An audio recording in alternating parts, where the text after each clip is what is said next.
नमस्कार दोस्तों, बहुत स्वागत है आप सभी दर्शकों का। दोस्तों, महाराष्ट्र और झारखंड विधानसभा चुनाव के बीच अब आपको लग रहा होगा आपको कि ये क्या है। अखिलेश के दांव से बीजेपी परेशान है।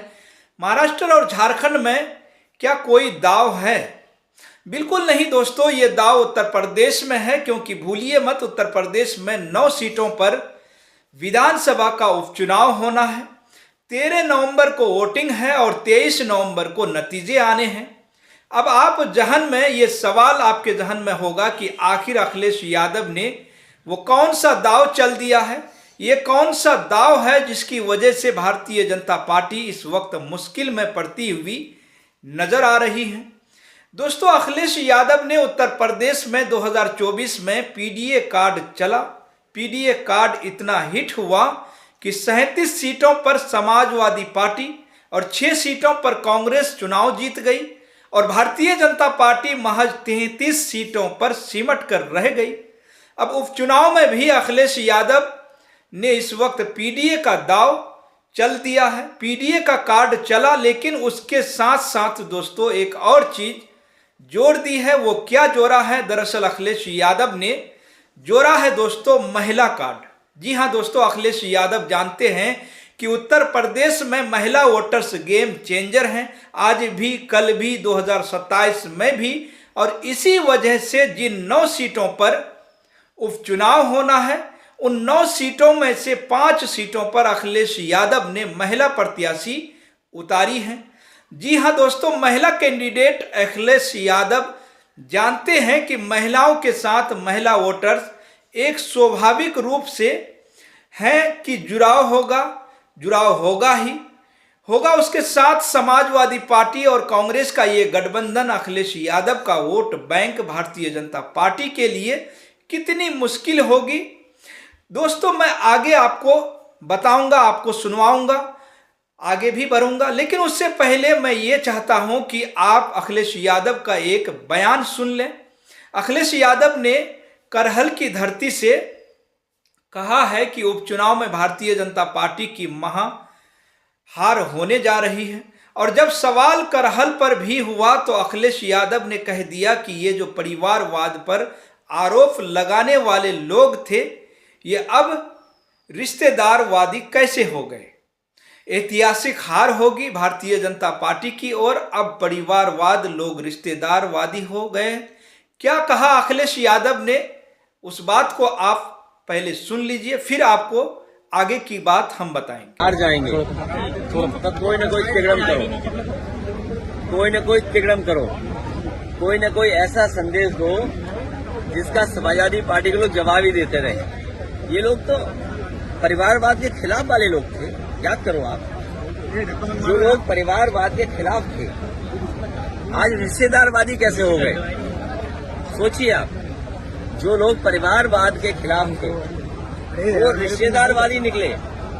और मैं आपसे कह रहा हूं, करहल की जनता न केवल इस चुनाव में बल्कि 27 के चुनाव में जब सरकार बननी है, सरकार के चुनाव में भी ऐसा परिणाम आएगा और ऐतिहासिक परिणाम तेज प्रताप जी के पक्ष में आने जा रहा है। जहां ऐतिहासिक परिणाम समाजवादी पार्टी के पक्ष में होगा, वहीं हार का ऐतिहासिक परिणाम भी भारतीय जनता पार्टी के पक्ष में आएगा। ये भारतीय जनता पार्टी वाले हवा बहुत बनाते हैं। याद कीजिए लोकसभा के चुनाव में क्या हवा बना रहे थे, और भारतीय जनता पार्टी के लोगों ने इतनी बदतमीजी की थी। आपको याद होगा कितनी बदतमीजी की थी इन्होंने, कितना गलत संदेश देने का काम ऐसे और कोशिश की थी इन्होंने। लेकिन क्या वो कामयाब हो गए थे? नहीं कामयाब हुए थे।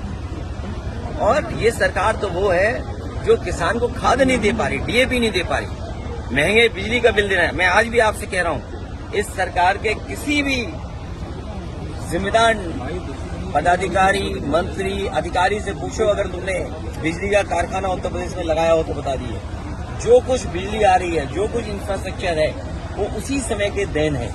इसी करहल में बताइए, कट पर 100 एकड़ में मंडी बननी थी। यहाँ का लहसुन, यहाँ का धान, यहाँ का गेहूं, यहाँ की सब्जियां, यहाँ के आलू, ये बड़े बाजार में जा सकता था। यही इलाका है जो कन्नौज, कानपुर देहात से शुरू होकर के आगरा तक है। वो इलाका है जहाँ सबसे अच्छा आलू होता है, सिरसागंज आलू। ये आपका ब्लॉक है, सबसे अच्छा आलू होता है, बरनाल। तो बताइए आलू के लिए आपने क्या व्यवस्था की? कभी खरीदा आलू आपने? क्या कोल्ड स्टोर वालों को सस्ती बिजली देने का इंतजाम किया क्या आपने? तो जिस सरकार ने कोई व्यवस्था न बनाई हो, उनसे उम्मीद क्या करोगे? तो दोस्तों, अखिलेश यादव के महिला कार्ड के अंदर वो कौन कौन से चेहरे हैं और क्या है, और समाजवादी पार्टी में महिलाओं की क्या स्थिति है, महिलाओं की राजनीति कितनी मजबूत है, आज हम इस वीडियो में आपको बताएंगे। तो चलिए सबसे पहले प्रत्याशियों से मुलाकात करिए। दोस्तों, पीडीए के बाद अखिलेश यादव का महिला कार्ड चेहरे देख लीजिए। दोस्तों, नाम पढ़ लीजिए। कानपुर की शीशामाऊ सीट सोलंकी परिवार का घर इरफान सोलंकी सलाखों में है।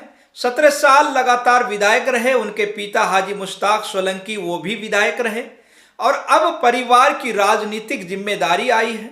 नसीम सोलंकी के कंधों पर अब इरफान सोलंकी के बेगम हैं और पूरी ताकत के साथ शीशामाऊ में चुनाव लड़ रही हैं। मुकाबला भारतीय जनता पार्टी के सुरेश अवस्थी से होना है। मीरापुर की सीट पश्चिमी उत्तर प्रदेश। सुंबुल राणा एक मजबूत राजनैतिक परिवार से ताल्लुक रखती हैं। सुंबुल राणा और उन पर विश्वास किया अखिलेश यादव ने मीरापुर की सीट से इनको टिकट दिया है।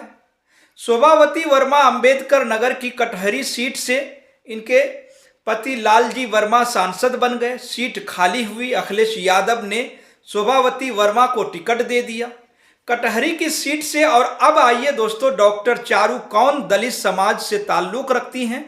महज 25 साल की उम्र है। इनके ससुर जिला पंचायत के अध्यक्ष रहे 2022 में। ये बीएसपी के टिकट पर खैर से चुनाव लड़ी और 66,000 वोट इनको मिले। ये आंकड़ा छोटा नहीं है। कुछ दिनों पहले ही ये कांग्रेस में आई। अलका लांबा के साथ मुलाकात की, कांग्रेस में आई और जब गठबंधन था तो अखिलेश यादव ने बिना कुछ सोचे समझे चारू कैन को चुनाव में उतार दिया। समाजवादी पार्टी सिंबल पर नामांकन हो चुका है चारू कौन का। और आखिर में दोस्तों, डॉक्टर ज्योति बिंद मंजवा की सीट है, जिस सीट से ज्योति बिंद को अखिलेश यादव ने उतारा है। यानी ये अखिलेश यादव की वो नई ब्रिगेड है जो अगर जीतेगी तो विधानसभा के अंदर नजर आएंगी और अखिलेश यादव को मजबूत करेगी।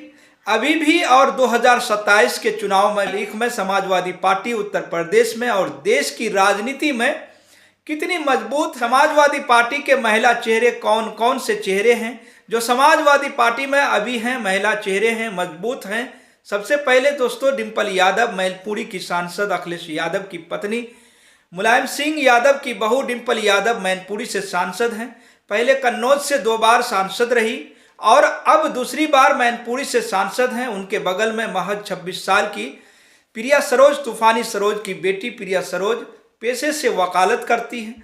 पिता तूफानी सरोज केराकत से विधायक हैं और पहले ही चुनाव में मछली शहर में प्रिया सरोज ने चुनाव जीत लिया, सांसद बन गई।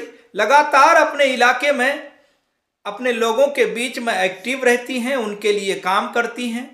एक शहन उत्तर प्रदेश की राजनीति का सबसे चर्चित युवा चेहरा कैरेना से आती हैं।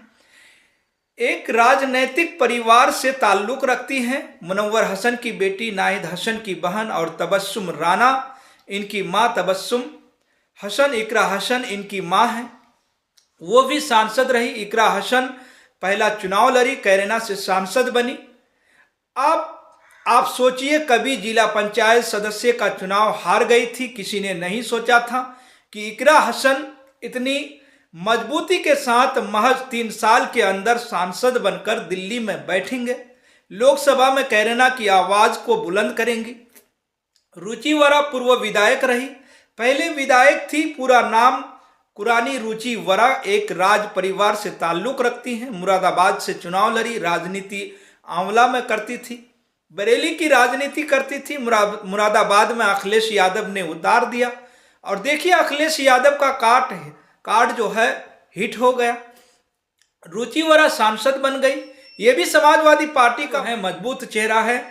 मारिया शाह, यासर शाह की पत्नी मारिया की विधायक बहराइच से ताल्लुक रखती हैं।